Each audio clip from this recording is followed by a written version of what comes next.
সুপ্রিয় দর্শক আসসালামু আলাইকুম। এচে কিচেন চ্যানেলে আজকে আরও একটি নতুন রেসিপি দেখার জন্য সবাইকে ওয়েলকাম জানাচ্ছি।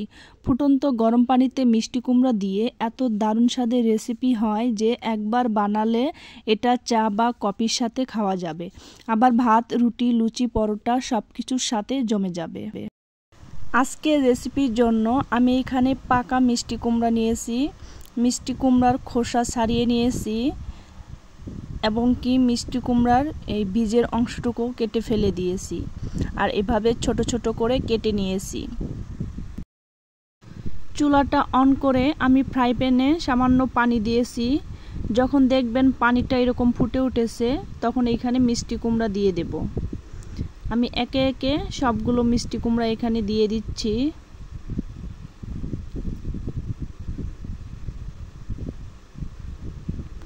মিষ্টি কুমড়া দিয়ে এখানে হাফ চা চামচ তেল দিয়ে দিচ্ছি। তেল দিয়ে ঢাকনা দিয়ে ঢেকে মিষ্টি কুমড়াটাকে ভালো করে সেদ্ধ করে নিচ্ছি। আমি বেশ কিছুক্ষণ মিষ্টি কুমড়াটাকে সেদ্ধ করে নিলাম। এখন ঢাকনা তুলে আপনাদেরকে দেখিয়ে দিচ্ছি। তো এই দেখুন মিষ্টি কুমড়াটা সেদ্ধ হয়ে গেছে। এখন মিষ্টি কুমড়াটাকে পানির থেকে তুলে নিচ্ছি। চুলাটা বন্ধ করে দিয়ে আমি মিষ্টি কুমড়াগুলো তুলে নিচ্ছি। তো আপনারা চাইলে এই মিষ্টি কুমড়া সেদ্ধ করার পানিগুলো না ফেলে দিয়ে যে কোনো সবজি রান্নায় ব্যবহার করতে পারেন। তো আমি মিষ্টি কুমড়াগুলো সবগুলো তুলে নিলাম। এখন এই মিষ্টি কুমড়াটাকে ভালো করে ঠান্ডা করে নেব। এখন মিষ্টি কুমড়াটাকে ছোট ছোট করে কেটে নিচ্ছি। এই তো মিষ্টি কুমড়াগুলো কাটা হয়ে গেছে। এখন আমি মিষ্টি কুমড়াটাকে ভালো করে ম্যাশ করে নিচ্ছি।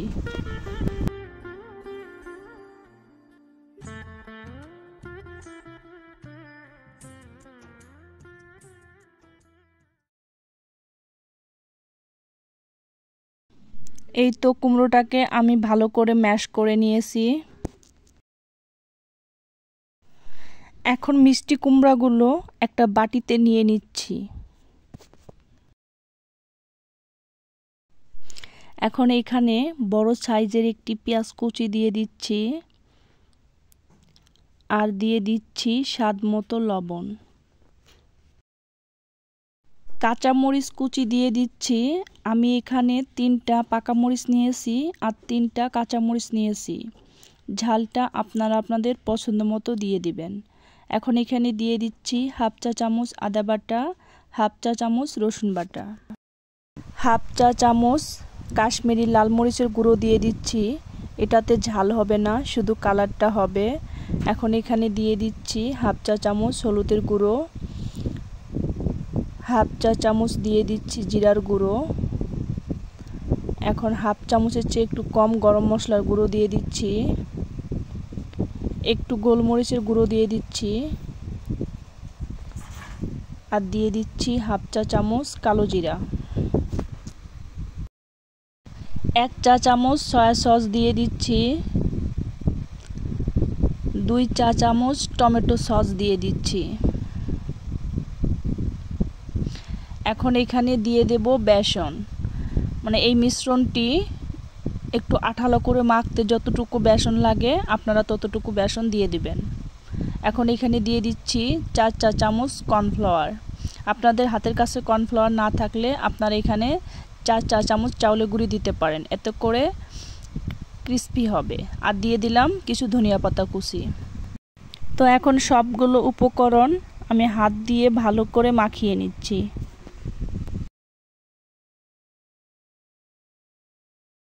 ভালো করে মাখিয়ে নিয়েছি। এখন এখানে দিয়ে দিচ্ছি 1 চা চামচ ঘি। ঘিটা হাতের কাছে না থাকলে দিবেন না। এখন আবারও ভালো করে মাখিয়ে নিচ্ছি।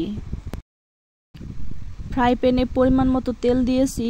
তেলটা গরম হয়ে গেছে। এখন চুলার আঁচটা কমিয়ে এখানে বড়ার শেপে দিয়ে দিচ্ছি। আপনারা আপনাদের পছন্দ মতো শেপে ভেজে নিতে পারবেন। তো আমি এভাবে চেপে চেপে বড়ার শেপে দিয়ে দিচ্ছি।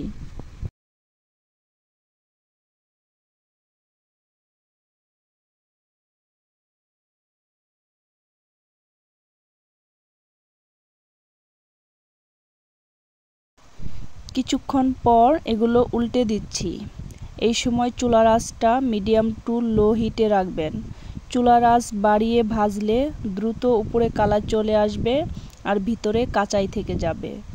তো আমি এখন সবগুলো উল্টে দিচ্ছি। এভাবে উল্টে পাল্টে লাল লাল করে ভেজে নেব। তো এই দেখুন এগুলো ভাজা হয়ে গেছে, সুন্দর একটা কালার চলে আসছে। এখন এগুলো তেল ঝরিয়ে তুলে নিচ্ছি। এখন দ্বিতীয় ব্যাচে ভেজে নিচ্ছি, তার জন্য এক এক করে সবগুলো দিয়ে দিচ্ছি। এখন এগুলো দিয়ে উল্টে পাল্টে লাল লাল করে ভেজে নেব। যাদের বাচ্চারা মিষ্টি কুমড়া খেতে একদমই পছন্দ করে না, তারা এভাবে বানিয়ে দিতে পারেন, দেখবেন খুবই পছন্দ করবে।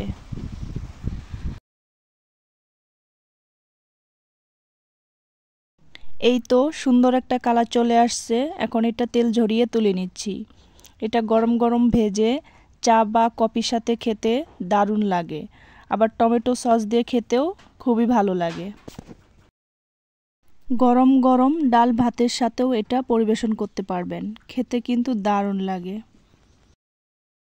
এই তো আমি সবগুলো ভেজে নিয়েছি, দেখুন দেখতে কতটা লোভনীয় হয়েছে। তো মিষ্টি কুমড়ার এই নতুন রেসিপিটি আপনাদের কাছে কেমন লাগলো কমেন্ট করে জানাবেন। বেশি বেশি করে বন্ধুদের সাথে শেয়ার করবেন। তো আমি আপনাদেরকে একটা ভেঙে দেখাচ্ছি, দেখুন কতটা ক্রিস্পি হয়েছে।